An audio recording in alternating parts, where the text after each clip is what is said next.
Bass is generally considered to start at about 250 Hz and go all the way down to 20 Hz or below.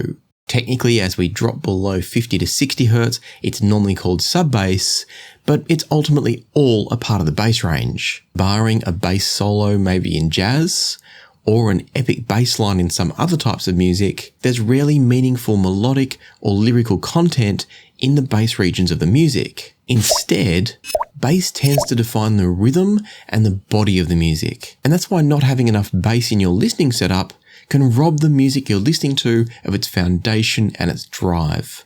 That means we want to get bass right to get the full musical experience. Sometimes good speakers can cover the full musical range, or at least enough of it that it doesn't matter too much if we haven't got a subwoofer, but more often, speakers will start to roll off at around 70 to 80 Hz, especially if they're more compact speakers. They might produce some energy at around 50 to 60 Hz, but it's generally at a lower level and a significantly lower level than at the higher registers. In other words, those lower frequencies aren't keeping up with the mid-range and the treble, and that means that the vocals, the percussion, the guitars and the strings will be dominating the auditory landscape. And that is when we might need a sub. Now you could absolutely argue that you don't need a subwoofer for most music listening, and there are some valid arguments to be made there. But that's a conversation for a different video, and so we're going to proceed on the assumption that you either need or want a subwoofer for your music listening setup. And then if you do want or need a sub, you're also going to want to have it set up right.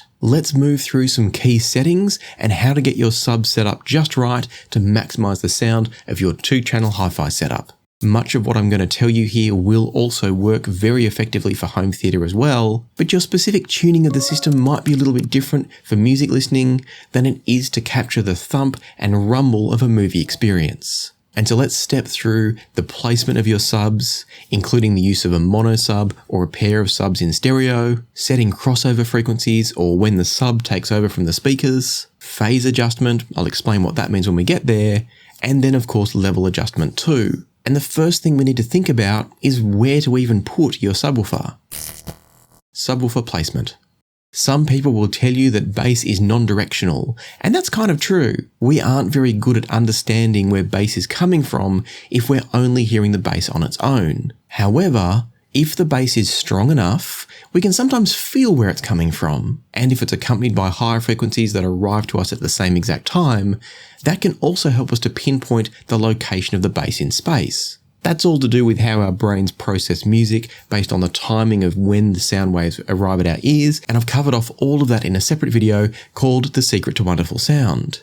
Or something similar to that, I might have the name a little bit wrong. And to help with this concept of understanding where bass is coming from, let me sidestep for a moment and share a quick story with you. Back when I used to do car audio installations, subwoofers were almost always placed in the boot of the car. That was convenient because it gave us a lot more space to work with, but it also caused a problem. Firstly, the subwoofers were a lot further from the front seats of the car than the main speakers were, and that created some timing issues, but we're not up to that point yet, we'll get there soon. The other problem it created was that you would tend to feel the bass hit the back of your seat before it got to the rest of your body. And so, in my own car, I did something a little bit silly. I bought the most efficient subwoofer that I could.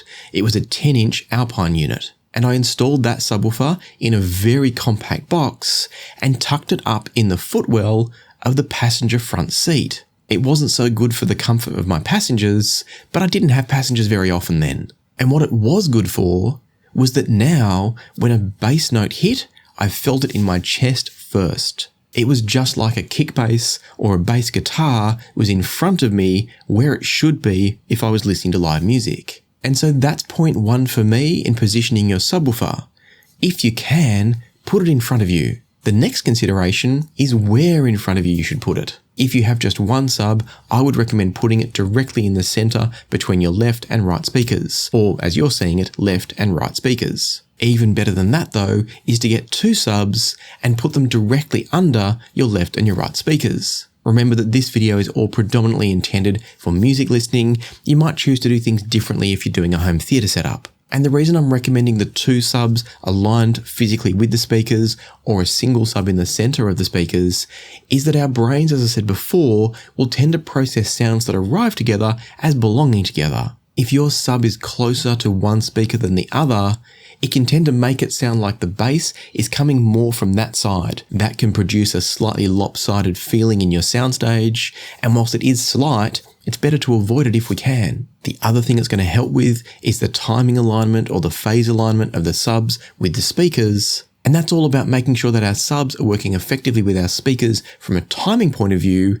as well as from a frequency point of view. In my personal listening setup, I've got a pair of 10-inch SVS subs that are placed directly beneath my ProAct Response D2R speakers. Once set up correctly, it just sounds like both of these ProAct D2R speakers have incredible bass extension. In other words, it's like the sound only comes from the ProActs. That's where I'm aiming to help you get your system to, and we're making good progress. You've now got 1 or maybe 2 subs at the front of your room and hopefully nicely physically aligned with your speakers. Now, of course, if you can't physically put the subs where I'm suggesting, getting them as close as possible to those positions is better than nothing. We can do a few other things that we're going to talk about a little bit later to help mitigate any issues if you can't place them just right. Oh, and in case you're wondering, I definitely do favour a stereo subwoofer setup because it minimises any chance that the subwoofer is going to stand out as a device all on its own, and it's therefore going to better provide that sense that the speakers are producing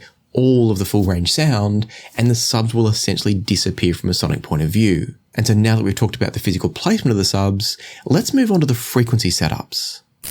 Crossover and high pass filter settings. There are a few ways to approach a crossover setup for subs. Crossover refers to the idea that the frequencies of the sub and the frequencies of your speakers at some point need to cross over. In other words, at some frequency level, the subwoofer is going to stop producing sound and the speakers are going to take over. In the real world, speakers and subwoofers don't suddenly stop making sound like a brick wall.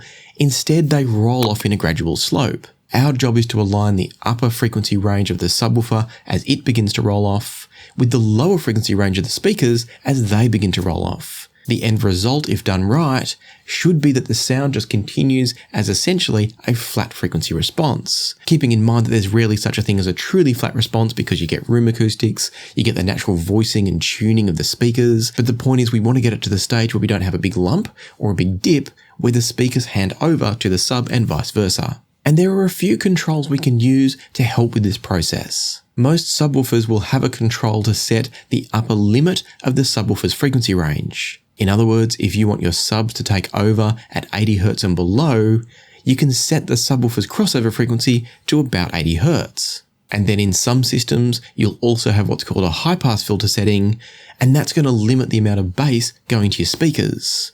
So the idea is you might set your subwoofer crossover frequency at 80 Hz and your high pass filter setting also at 80 Hz. Then the speakers will start to roll off at 80 Hz and below, whilst the subwoofers ease into producing bass to take over from 80 Hz and below. Because your speakers are going to be rolling off and your subwoofers are going to be rolling on, I guess you could say, as the two of them overlap, they're going to reinforce each other's sound and produce roughly a flat signature. At least, that's the theory of it all. As I said before, there's rarely such a thing as a truly flat frequency response, but we want to try to get things as close as possible. Some devices may let you choose things like the crossover slopes involved, whilst others may not give you a choice and they might just tell you what the crossover slope is. A common example would be 12 decibels per octave. That means that the sound output from the subwoofer or the speaker will be 12 decibels lower by the time the frequency has either doubled or halved depending on which direction you're going in. For example, if you filter your speakers at 80 Hz and it's a 12 decibel per octave slope, then by 40 Hz, they're going to be producing 12 decibels less sound. Now, of course, the other thing we need to consider here is where your speakers are no longer able to produce sufficient sound. Some speakers can't reach 40 Hz, and that's where you might want to raise your crossover point to 100 Hz or maybe 120 Hz. You're going to need to go higher if your speakers are not capable of getting down so deep. And then the other thing we need to do where possible is to match the crossover slope for your speakers with the crossover slope for your sub. Or if you're not using a high pass filter, you need to have a rough understanding of how the sound rolls off from your speakers. And that's where you can probably find some measurements online that will give you a rough sense of this. Now, of course, the natural response of your speakers might be a little bit lumpy and bumpy, and then the room's going to play a part in that as well. The only way to fix those things is by starting to talk about using EQ and rim correction, and that's covered off in a whole different video that I'll pin at the very end of this one in case you want to watch that. For now, let's assume that you've matched the filters on your speakers, or you've understood the natural roll-off point of your speakers, and then matched your subwoofer's crossover to the natural roll-off or the filter settings on your speakers. And just to clarify one more time, because this can get a bit complicated, what we're saying is that if you know that your speakers roll off at about, say, 100 Hertz, and that they've dropped by, say, 12 decibels by the time they get to 50 Hertz, then you'd set a 100 Hertz crossover point on your sub at a 12 decibel per octave slope, assuming you have those controls. If you don't have the exact controls, you're going to have to fiddle around and do a little bit of rough maths to work out approximately how to match them up. And so for now, let's assume you've matched the subwoofer crossover point with either your high-pass filter settings or the natural roll-off of your speakers, and we've got them roughly aligned with each other from a frequency point of view. At this point, you may notice that you've actually still got too much or too little bass, and that's because we haven't adjusted the levels yet. Gain adjustment. We're going to have to do this step at least twice in this process, and we could have probably done one at the very beginning as well, but I didn't want to overcomplicate things. This next part is often best done with some sort of measurement device, like a mini DSP UMic 1 and a copy of Room EQ Wizard on a computer, but it can also be done by ear, and it might even be best done by ear, as I'll explain shortly. Your aim in this step is to get the same amount of sound coming out of your subs as is coming out of your speakers in terms of volume levels. If you're doing it with a measurement setup, then obviously what you're looking to do is get a frequency response that looks like it's all one set of speakers. And if you're doing it by ear, you're going to need to adjust the gain settings gradually on the speakers until you no longer hear a louder or softer sub compared to speaker level. And now if you are using some sort of measurement setup such as a UMic 1, you may still want to make a few subjective decisions along the way here, because ultimately this is about how you perceive the bass, not just how you measure the bass. One of the best pieces of advice that I ever received about setting up subs is that an ideal subwoofer setup should be one that you don't even know is there until it's switched off. In other words, if you can hear the sub, it's too loud. Reduce the gain a little bit. That's the approach that I always take, and it served me really well. And so what I'll generally do is gradually bring the gain of the subwoofer up until it reaches a point where I become aware that there's a subwoofer operating in the room. Then I'll back it off until I'm no longer really aware of it, but only just no longer aware of it. At that point, chances are you've really nicely matched the loudness output of your speakers with the loudness output of your sub. Of course, one of the challenges here is that you're mentally focused on the sub, so you do know it's there, and it can be hard then to really hear when it disappears without potentially going too far. For that reason, I'll often tweak the gain of my subwoofers over a few days or at least a couple of different listening sessions within the same day. What I tend to do is I'll play music as I come and go from my system and listening to it, and if I notice the sub is there, I'll pull it back a bit. Or if I feel like I wish there was a bit more bass, I'll boost the gain a little bit. After all of that back and forth, what you want is a subwoofer that's just blending in perfectly with your speakers. And if you get to that point and you're wondering if maybe you've gone too far, another good test is to play music and switch off the sub. Take a listen without the sub for a while and then bring it back in. See if it now sounds just right, and if it does, you're done. If it doesn't, keep tweaking a little bit. And this brings us back to the point I made before about adjusting the subwoofer if you're using some sort of measurement setup. Even if you're measuring the subwoofer output, you may want to subjectively make some decisions about how much bass you do or don't like in your music. What you're hearing with your ears and perceiving with your brain is more important than what a measurement mic tells you. So you might actually prefer 2 or 3 decibels more or less than what measures dead flat. In the end, it's about what you enjoy, so tune your system to make it fun and enjoyable for you.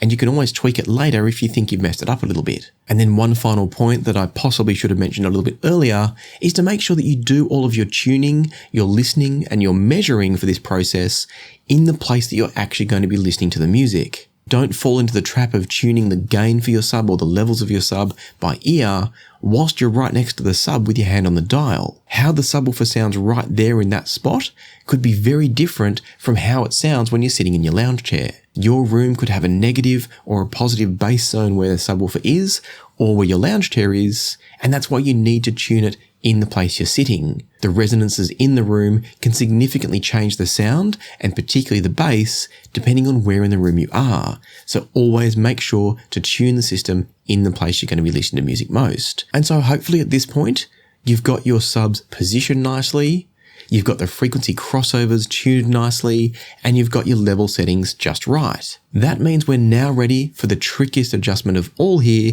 and that's phase. Phase adjustment. Phase is a fancy word in audio for timing. It defines the alignment of the sound arriving at your ears. Sounds with a 0 degrees of phase will arrive at your eardrum at exactly the same time. Sounds with 180 degrees of phase will arrive at your ears with exactly inverse polarity. In other words, if your speaker is producing, let's say, 5 units of positive pressure at your eardrum, and your subwoofer is 180 degrees out of phase with the speakers, it will be producing 5 units of negative pressure at your eardrum at the same exact time. This is the concept used to produce active noise cancelling headphones, where basically microphones in the headphones take the sound coming in, flip it 180 degrees, so it's now the exact polar opposite of the sound coming in, and then they add that into the musical signal to cancel out the noise. But we don't want any cancellation of sounds in our sub and our speaker setup because we want our subs and our speakers working harmoniously together. If it so happens that your speakers and your subs are positioned in such a way that they're exactly the same distance from your listening position, in other words, if the sub is 10 meters away and the speaker is also exactly 10 meters away, then you're probably already in phase, because phase or timing is also about distance. This is also a part of why I recommended placing the subs directly aligned with the speakers. But remember here that the height of your speakers and the height of your sub can also influence the distance, because the diagonal distance down to the sub may be different from the straight line distance at eye level to your speakers. Some advanced systems may allow you to adjust the timing of your setup by punching in the distances from you to the speakers and you to the subwoofers, and so you might say that your speakers are 3.2 meters away and your sub might be 3.4 meters away. And remember that measurements should be done from your listening position at eye or ear level to the center area of the speaker. Often it's the center point between the woofer and the tweeter.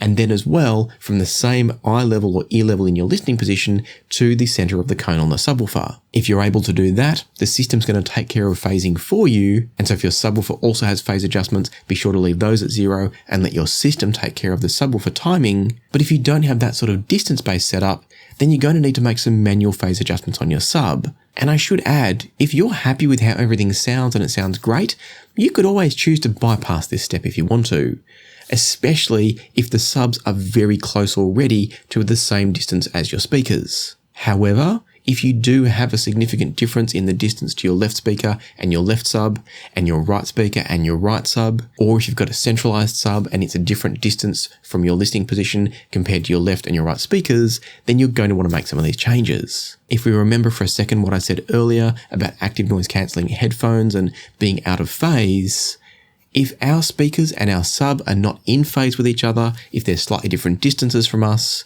then what's going to be happening is that some of the bass is going to be cancelled out. And so this next step of adjusting phase becomes a listening exercise. It's great for this step if your subwoofer has an application so you can sit there on the couch in your listening position with an app on your phone to make these adjustments. And if you don't have that ability, you're going to need to get somebody else to come and help you probably. They'll need to be adjusting the phase on the sub or subs whilst you sit in the listening position and do the listening part. Basically, what you need to do is sit in the listening position, put on some music or a test tone that's going to allow you to properly understand the bass coming out of your system, and then gradually adjust the phase or have somebody else do it for you as you start to listen for the moment where you're getting the maximum bass output. And don't worry if you end up with too much bass at this point.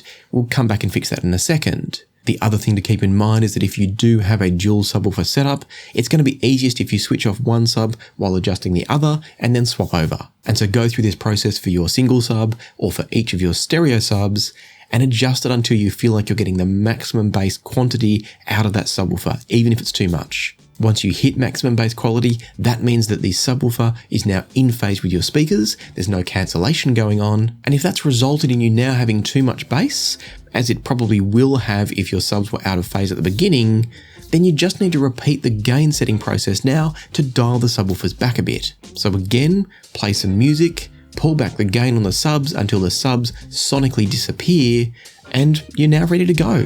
Your subwoofers should now be perfectly set up and you're ready to enjoy beautiful full range sound. Of course, as I touched on before, this doesn't deal with things like the room acoustics and resonances in the room. That's where you may or may not choose to use complex EQ solutions or filter solutions. As I said I would before, I've pinned a video here at the end where I cover off exactly how to do such EQ or filtering adjustments. And so be sure to watch the pinned video if you want to understand more about that. It is focused on using the filtering systems in something like the Eversolo DMP A8, but everything I say in there can apply to any system at all that has a parametric EQ. For now, if this video has been helpful to you, then please give it a like and maybe share it somewhere or with somebody that you think could also benefit from this information. As always, a huge thanks to YouTube channel members, also to channel Patreon members, and of course to those of you who leave super thanks on videos like this one. And until next time, happy listening, be kind to each other, and I'll see you here again soon on Passion for Sound.